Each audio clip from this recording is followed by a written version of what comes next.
Court चालान कैसे भरें। आम तौर पे ये बहुत ज़्यादा इंक्वायरीज़ हमारे पास आती हैं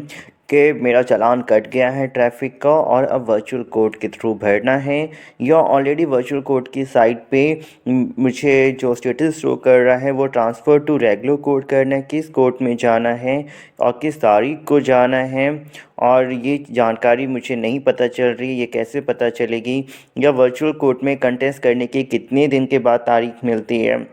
या वर्चुअल कोर्ट में क्या कंटेस्ट करना सही है या नहीं है। ऐसे बहुत सारे सवाल। वर्चुअल कोर्ट में कंटेस्ट करने का क्या वाकई में कोई फ़ायदा है, बिकॉज़ ये कब करना चाहिए और कब नहीं करना चाहिए। बिकॉज़ आम तौर पे लोगों को लगता है कि कंटेस्ट करने से कोर्ट में हमें कम पैसा पे करना होगा, लेकिन कई बार नहीं। आम तौर पे कई बार कोर्ट के चक्कर काटने की वजह से, वहाँ वकीलों को फ़ीस देने की वजह से, जानकारी नहीं होने की वजह से आपका ज़्यादा पैसा खर्च हो जाता है और एक परेशानी भी बनी रहती है। तो अगर आपकी भी कोई भी इंक्वायरीज़ हैं कि आपको पता नहीं चल रहा है कि आपको किस कोर्ट में जाना है, द्वारका में, साकेत में, कड़ुमा में, 30 हज़ारी में,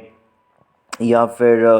पटियाला कोर्ट में जाना है, जानकारी नहीं होने की वजह से आप घूमते रहते हैं, परेशान रहते हैं, तो या रोहिणी कोर्ट में जाना है, तो आम तौर पे जो डिस्ट्रिक्ट कोर्ट्स हैं आपको पता नहीं होता है, तो ये कैसे पता चलेगा। तो पहली बात होता क्या है कि आपको जब भी चालान कटता है एक स्लिप मिलती है, या अगर ऑनलाइन चालान कटा है तो किस जगह पे कटा है और किस वक्त कटा है। तो मेनली जिस जगह पे कटा होता है वहाँ के ट्रैफिक सर्कल के हिसाब से उस ट्रैफिक सर्कल का एक डिस्ट्रिक्ट होता है, उसी डिस्ट्रिक्ट में आपको पे करना होता है। अधिक जानकारी के लिए अगर आपको नहीं समझ में आ रहा है तो आप हमें डायरेक्टली कांटेक्ट भी कर सकते हैं, आगे आपको हेल्प। पेंडिंग चालान है वो कैसे पे करें, या अगर आपका कोई भी डॉक्यूमेंट इम्पाउंड यानी जब्त कर लिया गया है, वो चाहे आपका ड्राइविंग लाइसेंस हो या आपकी आरसी हो, तो उसे आप कैसे छुड़वा सकते हैं कोर्ट से, और ट्रैफिक पुलिस से कैसे ले सकते हैं। बहुत सारे सवाल होते हैं, बिकॉज़ पता नहीं होता है, और कई बार लोगों को अपना चालान पे करना ज़रूरी होता है बिकॉज़ उनको गाड़ी की पासिंग करवानी होती है, स्पेशली जो ट्रांसपोर्ट व्हीकल्स हैं,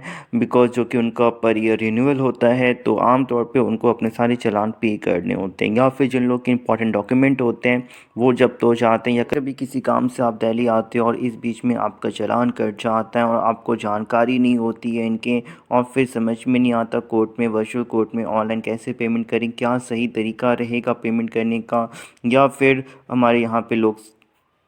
जो अदालतें लगती हैं उनमें हम अपने चालान को कैसे पे कर सकते हैं। लॉकडाउन के समय भी काफ़ी लोगों का ओवर स्पीडिंग को लेकर हज़ारों लाखों रुपए तक का चालान अमाउंट आया हुआ है, तो उन्हें क्या करना होगा, कैसे वो अपना चालान कम से कम में पे करके सारा कुछ क्लियर करवा सकते हैं।